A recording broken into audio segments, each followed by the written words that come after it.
আসসালামু আলাইকুম। আমি আজকে ঝিঙের ভর্তা বানাবো।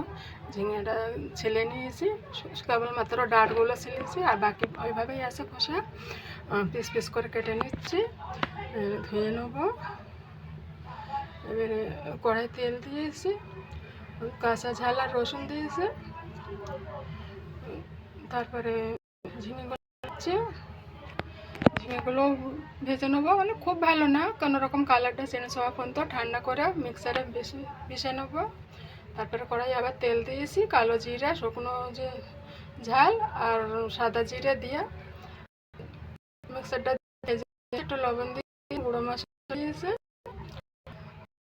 করে নেবো। আর বয়সটা আমার মেয়ে দেয়, ওর শরীরটা খারাপ, গলা খারাপ হয়েছে, ওই জন্য আমি দিচ্ছি। ওপর দিয়ে শুকনো, ওপর দিয়ে সর্ষের তেল ঢেলে দেবো। খাচ্ছে, খেতে খুব ভালো হয়েছে, খুব টেস্টি হয়েছে। আপনারা ওইভাবে বানিয়ে খেয়ে দেখবেন। ঝোল ও চচ্চড়ি থেকে ভর্তাটা